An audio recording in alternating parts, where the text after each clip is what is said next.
کر رہی. حضرت عائشہ صدیقہ رضی اللہ تعالیٰ عنہ سخت گرمی میں بھی عرفہ کے دن کا روزہ رکھا ہوا تھا، اپنے اوپر پانی چھڑک رہی تھی. تو کسی نے کہا ماں جس گرمی میں روزہ رکھنے کی اور نفلی روزہ رکھنے کی کیا ضرورت تھی؟ تو آپ فرمانے لگی تمہیں پتہ ہے حضور نے فرمایا جو عرفہ کے دن کا روزہ رکھے گا اس کے سارے سال کے گناہ معاف کر دیے جائیں گے. تھوڑی دشواری ہوئی تو کیا ہوا. اس کیفیت کے ساتھ حضرت عائشہ صدیقہ رضی اللہ تعالیٰ عنہ کو اللہ تبارک و تعالیٰ نے شانیں عطا فرمائیں، عظمتوں سے نوازا. وہ خاتون جس کو میرے نبی پاک صلی اللہ تعالیٰ علیہ وسلم نے فرمایا عائشہ تم سے نکاح کرنے سے پہلے حضرت جبریل امین علیہ السلام 3 دن تک ریشمی کپڑے میں تمہاری صورت لپیٹ کے لا کے مجھے دکھاتے رہے اور عرض کرتے یا رسول اللہ صلی اللہ علیہ وسلم یہ عائشہ دنیا اور آخرت میں آپ کی بیوی ہے. نبی پاک سید عالم صلی اللہ تعالی علیہ وسلم نے اس پاک باز خاتون سے فرمایا عائشہ یہ جبریل کھڑے اور تمہیں سلام کہہ رہے ہیں.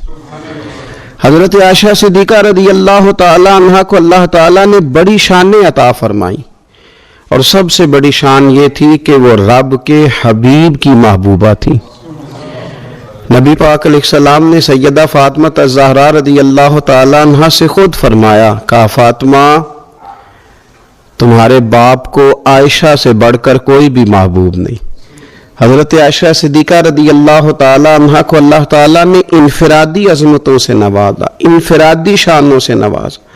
ان کو اللہ تعالیٰ نے بے شمار خصوصیات عطا فرمائی. حکیم الامت مفتی احمد یار خان صاحب نعیمی رحمۃ اللہ علیہ فرمایا کرتے تھے سیدہ عائشہ صدیقہ کے فضائل تو ریت کے ذروں سے بھی زیادہ ہیں، بارش کے قطروں سے بھی زیادہ ہیں، ان کے فضائل تو درختوں کے پتوں سے بھی زیادہ ہیں.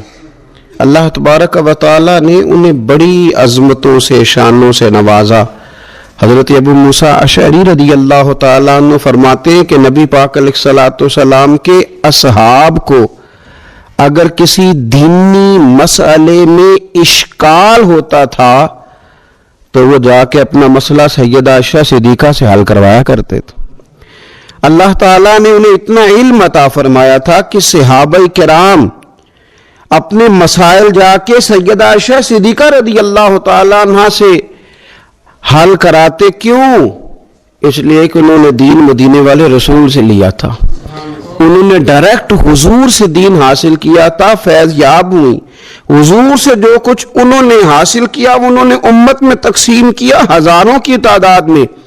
حضرت عائشہ صدیقہ رضی اللہ تعالی عنہ کی مرویات ہمارے سامنے موجود ہیں. حضرت حکیم الامت مفتی احمد یار خان صاحب رحمۃ اللہ علیہ فرماتے ہیں کہ از آدم تا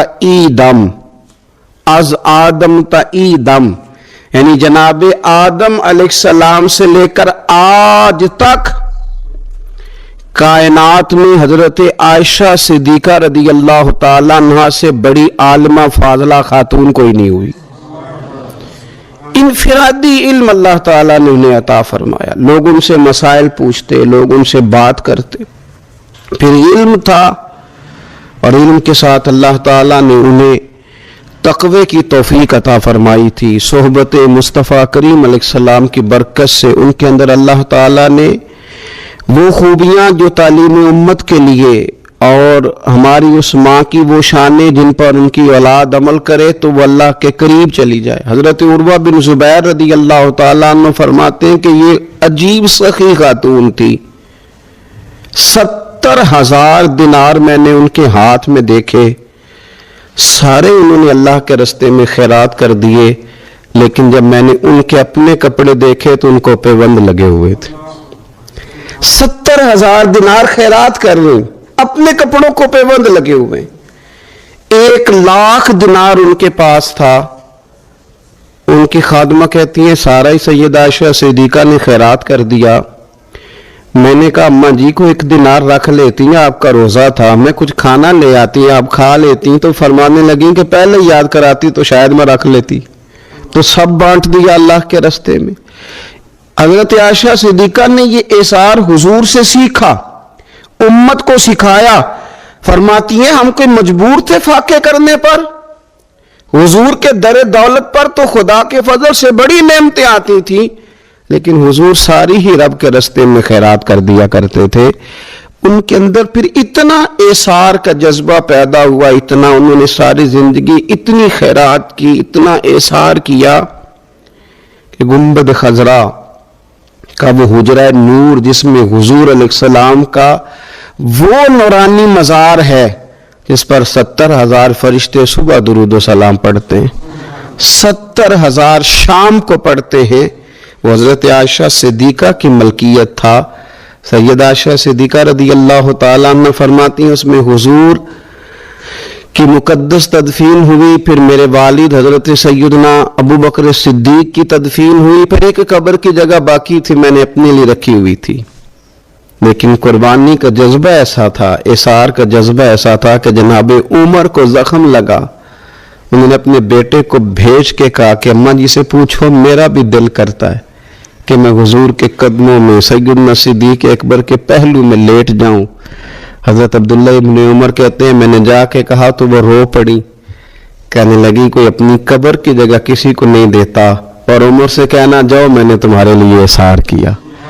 اتنا جذبہ قربانی کا ان کی طبیعت میں پیدا ہوا، اور پردے کا یہ حال تھا، امت کی بیٹیوں کو انہوں نے با پردہ اور باوقار رہنے کا یہ انداز بتایا کہ سیدہ عائشہ صدیقہ فرماتی ہیں حضور سید عالم علیہ السلام میرے حجرے میں تدفین ہوئی، حضور کا وصال ہوا، وہیں دفن ہوئے تو میں بغیر پردے کے جاتی تھی، حضور میرے شوہر ہیں۔ اور پھر جب وہاں جناب صدیق اکبر کی قبر مبارک بنی تو وہ میرے والد تھے، میں بغیر پردے کے جاتی تھی۔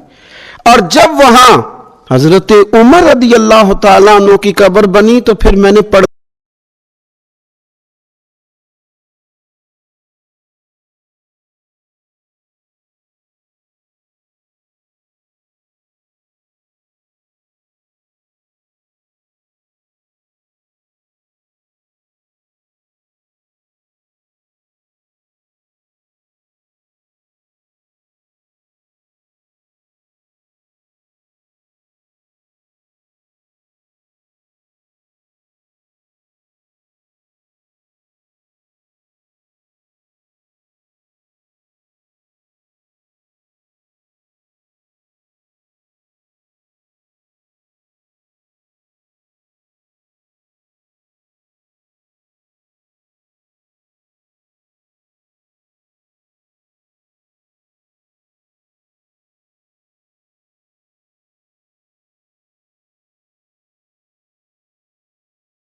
فرمایا تم پر ایک ایسا مہینہ سایہ فگن ہونے والا ہے جو مبارک ہے تمہارے لیے، باعث برکت ہے تمہارے لیے۔ تم اپنے آپ کو ذہنی طور پر تیار کرو کہ ایک ماہ نور تمہارے قریب آ رہا ہے. جو رمضان اسلامی عبادات جتنی بھی ہیں نا وہ مخصوص پوجا پاٹ نہیں. اسلامی عبادات میں سے کوئی عبادت بھی ایسی نہیں جس کا مقصد ہی ہو کہ آپ نے اتنے وقت سے لے کر اتنے وقت تک فلاں عمل کرنا ہے. جتنی بھی عبادات ہیں اسلامی وہ اپنے دامن میں کوئی نتیجہ رکھتی ہیں, کوئی رزلٹ رکھتی ہیں, اس کے ثمرات انسانی زندگی پر مرتب ہوتے ہیں. انسان کو تزکیہ نصیب ہوتا ہے, اس کے باطن کو صفائی نصیب ہوتی ہے, اسے خیر کرنے کا موقع ملتا ہے. تربیت کے بہت سارے مواقع اس میں پائے جاتے ہیں. بہت سارے اسرار و رموز کے ساتھ اسلامی عبادات ہیں. یہ جو رمضان المبارک ہے نا, یہ جو روزہ ہے, یہ روزہ اپنے دامن کے اندر تربیت رکھتا ہے. تربیت, یا ایھا الذین آمنوا کتب علیکم الصیام کما کتب علی الذین من قبلکم لعلکم تتقون. اے ایمان والو, تم پر روزے فرض کیے گئے جیسا کہ تم سے پہلے لوگوں پر بھی فرض کیے گئے تھے تاکہ تم تقوی اختیار کرو. روزہ تمہیں پرہیزگار بنائے گا, تمہارے اندر سے جو نفسانی چیزیں ہوں گی انہیں نکالے گا, اور اللہ تبارک و تعالیٰ کی طرف تمہارے دل کا رجحان ہوگا, تمہاری روح کا رجحان ہوگا, تمہیں تزکیہ دے گا. روزہ انسان کی تربیت کرتا ہے.